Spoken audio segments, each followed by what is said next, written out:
નમસ્કાર, આપણું ગુજરાતમાં આપનું સ્વાગત છે. ગાંધીનગરમાં પ્રકૃતિ પ્રેમ ભગવત કથા જ્ઞાન યજ્ઞ મહોત્સવમાં મુખ્યમંત્રીએ કથા શ્રવણ કરીને આરતીનો લાભ લીધો. ગાંધીનગરમાં પર્યાવરણ જાગૃતિ માટે સેવારત નેચર ફર્સ્ટ ફાઉન્ડેશન અને સૌ પ્રકૃતિ પ્રેમીના સહયોગથી આંધ પ્રકૃતિ પ્રેમ ભાગવત કથા ઉત્સવ 1 ફેબ્રુઆરી રવિવારથી 7 ફેબ્રુઆરી 2026 સુધી યોજાય. કથાના મુખ્ય વક્તા તરીકે સુપ્રસિદ્ધ ભાગવત કથાકાર પૂજ્યભાઈ શ્રી રમેશભાઈ ઓઝા વ્યાસપીઠ પરથી ભાગવત કથાનું અમૃતપાન કરાવી રહ્યા છે. ભાવિ પેઢીને કુદરતી આફતો સામે સુરક્ષિત કરવાના તેમજ જનમાનસમાં પર્યાવરણ પ્રત્યે જાગૃતિ લાવવાના મુખ્ય ઉદ્દેશ્ય સાથે શરૂ થયેલી આ કથા કોઈપણ જાતના મંડપ કે પંડાલ વિના પ્રકૃતિના સંપૂર્ણ સાનિધ્યમાં વૃક્ષોની વનરાજી વચ્ચે સેક્ટર 6 માં યોજાઈ રહી છે.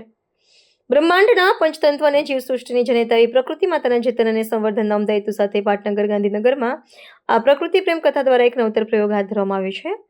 આ અવસરે નેચર ફર્સ્ટ ટ્રસ્ટના પ્રમુખ ટ્રસ્ટી અને કથાના પ્રાયોજક નારાયણભાઈ પટેલ તથા પૂર્વ મંત્રી મહેન્દ્રભાઈ ત્રિવેદી, પદ્મશ્રી જગદીશભાઈ ત્રિવેદી, ધારાસભ્ય રીટાબેન પટેલ, સ્ટેન્ડિંગ કમિટીના ચેરમેન ગૌરામભાઈ વ્યાસ, શહેર ભાજપ પ્રમુખ આશીષભાઈ દવે, પૂર્વ મેયર હિતેશભાઈ મકવાણા તેમજ વિશાળ સંખ્યામાં ભક્તજનો ઉપસ્થિત રહ્યા હતા.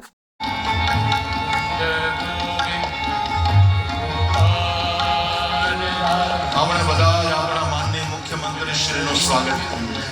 કૃષ્ણ ગોવિંદ ગોવિંદ કૃષ્ણ ગોવિંદ ગોવિંદ કૃષ્ણ ગોવિંદ ગોવિંદ કૃષ્ણ ગોવિંદ ગોવિંદ ગોપાલ રાધા કૃષ્ણ ગોવિંદ ગોવિંદ ગોપાલ રાધા કૃષ્ણ ગોવિંદ ગોવિંદ.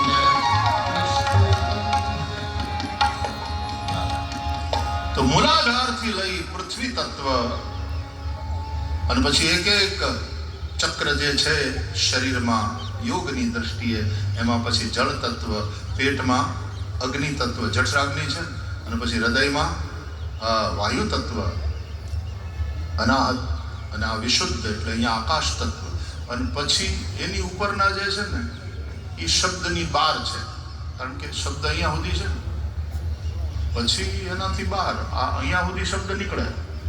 અહીંયા હોય જ્ઞાન અને એ અનુભૂતિ, એ શબ્દાતીત હોય છે. ન ખાવાનું ન ખાય, ન પીવાનું ન પીવે, નશા ન કરે, એ શરીરને જાળવે, શરીર સાધન છે, એને સંભાળે.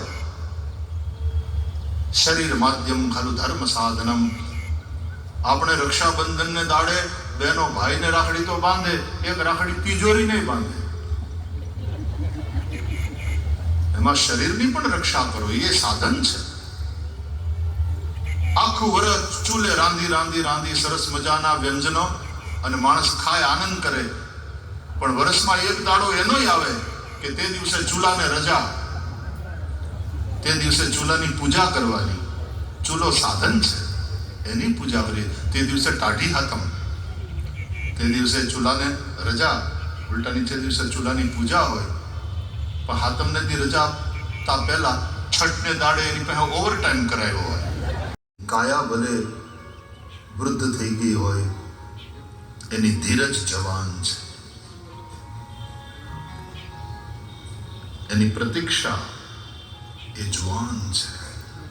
આટલા વર્ષો વીત્યા પણ એને આશા નથી છોડી, એની આશા જવાન છે,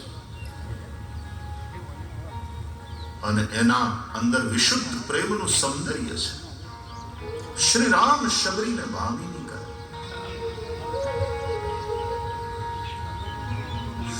લક્ષ્મણજી શૂર્પણખાને સુંદરી કહે છે, પણ એ દાઢમાંથી બોલે છે. સુંદરી સુનો ને ઉન કર દાસા. સુંદરી એમ કહેતા કહેતા લક્ષ્મણજી એના બાણની ધારને આમ કહી કહી તેજ કરી રહ્યા હતા કે થોડી મિનિટની વાર છે, તું નાક કપાવવા આવી છે.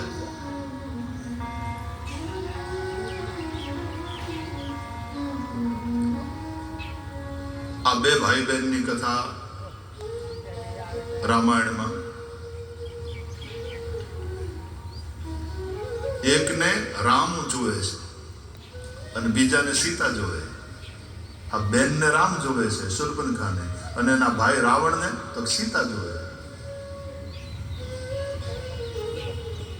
તો આને એમ થયું કે હું સુંદર બનું તો રામ મળે, તો એ સુંદરી બની. ઓલાને એમ થયું કે હું સાધુ બનું તો સીતા મળે, તો એ સાધુ થયો. બે હાવ ખોટા. આ ખોટી ખોટી સુંદરી બની અને ઓલો ખોટો ખોટો સાધુ બન્યો. આવી રીતે મેકઅપના થથેડા કરીને સુંદરી થવાય. પાનુડો કાળો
શુદ્ધ પ્રેમ જ્યાંથી થાય,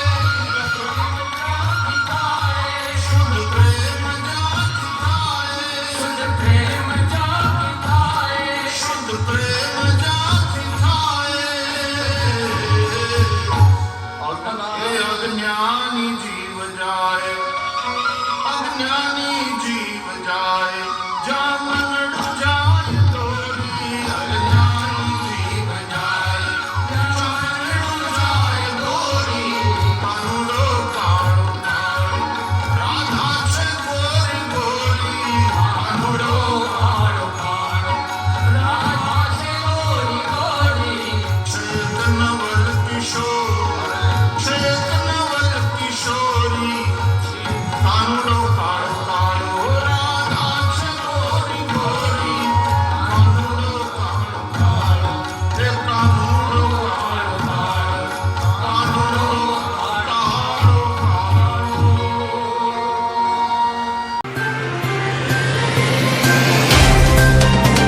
तो व्हाट्सएप, ट्विटर, फेसबुक, इंस्टा जहाँ भी आपका अकाउंट है, इसे शेयर बटन के द्वारा वहाँ पर शेयर करें